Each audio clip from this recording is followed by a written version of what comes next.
Hi guys, in this presentation we shall learn about how to print pattern. Okay, see, pattern programs are very important.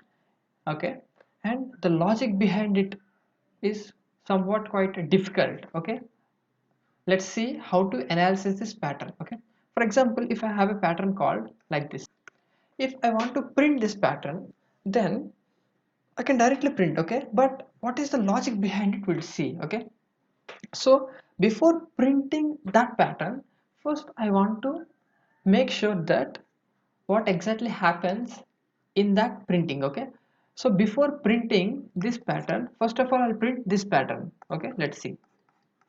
First we have to print this pattern if we are comfortable with this, and then we'll print this pattern. Okay, now how to print this pattern? Okay, that is the main question. Is, for example, this is an output window, and output window cursor will be here. Okay, first of all I have to print that what we call star. Okay, first I have to print star, and then a space and a star, space, star, space, and a star. Okay, after this printing I have to come to a new line. Okay, after this printing I have to come to a new line again, star, space, star, space, star, space, star, again new line.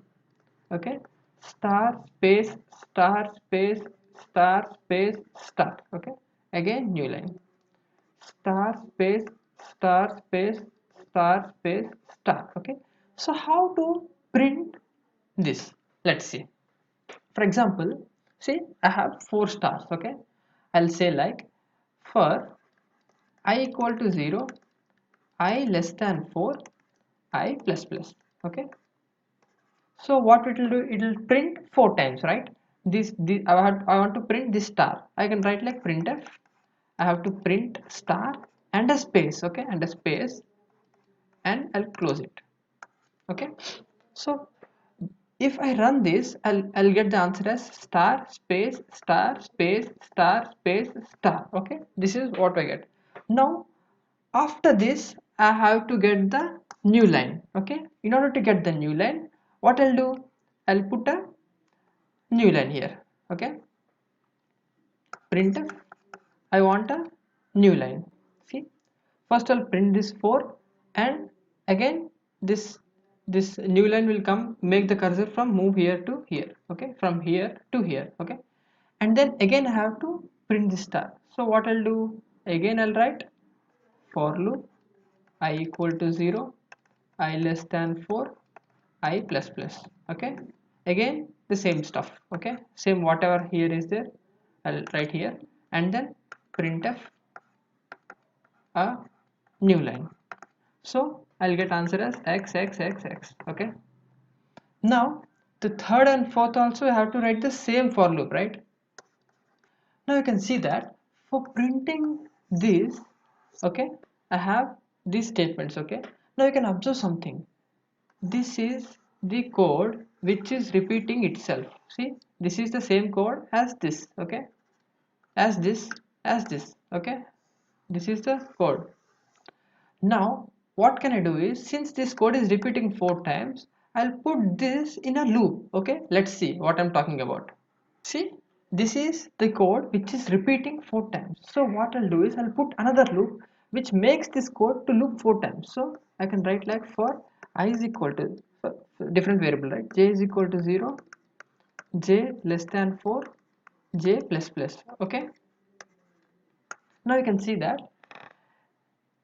this is responsible to print this. Okay, and in order to print 4 times, this is responsible.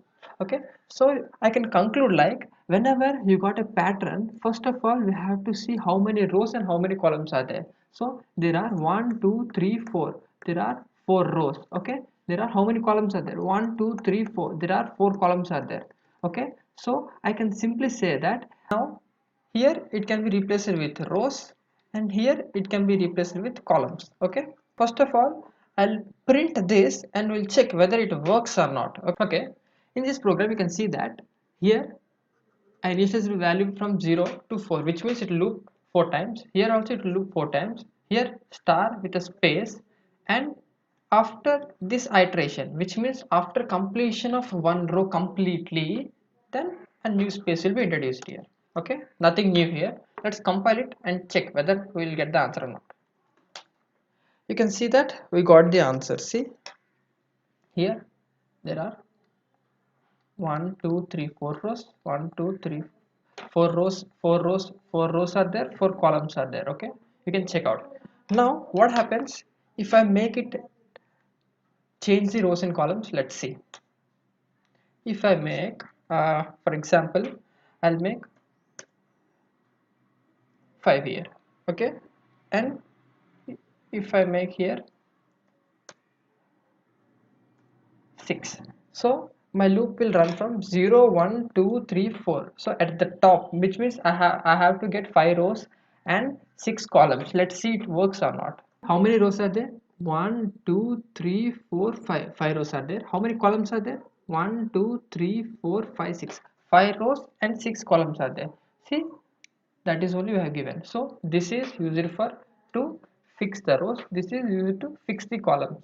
Okay, this first loop is responsible for rows and second loop is responsible for columns.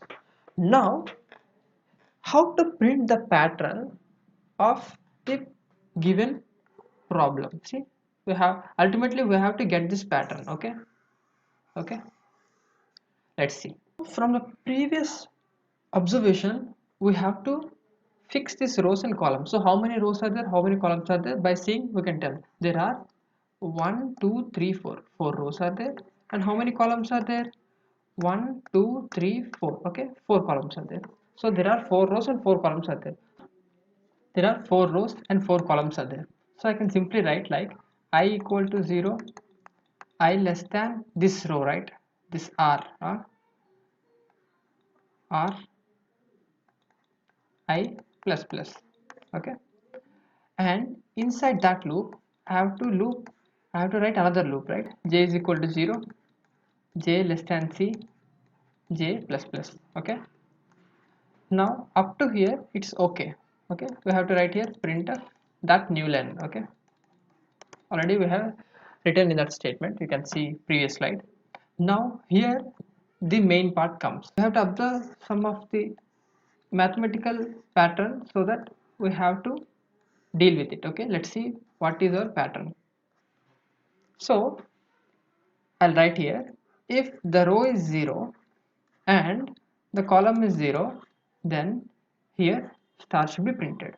And here if the row is 1 and the column is either 0 or 1, then I have to print these stars. Okay, same I'll apply to all the cases. Okay, 0. So this is what we got our expression. Okay, now we have to observe some things in that. Okay, let's see. I can write this statement as column should be less than or equal to 3 for this statement. For this statement I can write column is less than or equal to 2. For this statement column is less than or equal to 1. For this statement column is less than or equal to 0. Okay, now you can see that if somehow if I got these conditions, then I can print that value. Okay, now you can see that here 0, here 0. See this r0 is from, you can see like here to here. Okay, this one came from this one, this 2 2 and 3 3. So I can make this equation as like c less than or equal to row. If this condition is true, then I have to print the what we call our star. Okay, so we'll implement this, we'll see what happens. Okay, here I have to write if what the column is j and the row is I, right? So less than or equal to I, then I have to print the star. Okay, so by somehow by observing these patterns we got an equation. Okay, we got an equation like this, and from this equation we extracted some of the information that if the row is 0, the column is less than or equal to 0, and from this equation we got this a small condition. Okay, Now we'll apply this condition, we'll check whether this program will work or not. Okay, here these two loops are there. Inside I have written a condition. In that condition, if it's true, then I have to print this star and a space. Run it. See, we got the pattern. See, same pattern. 1 2 3 4 4 rows and 4 columns. So this is how the pattern programs are written. Okay, so to make it more generic, you can change these values also, you'll get the answer. For example, see, for example, I can change here from 4 to 10. Okay, I can change here from 4 to 10, and let's see what happens also. Let's compile it, run it. See, it's working. Okay, you can take the input from the user also, so that we can print the appropriate pattern with appropriate rows and columns also. Okay, so this is how the idea of pattern works. Okay.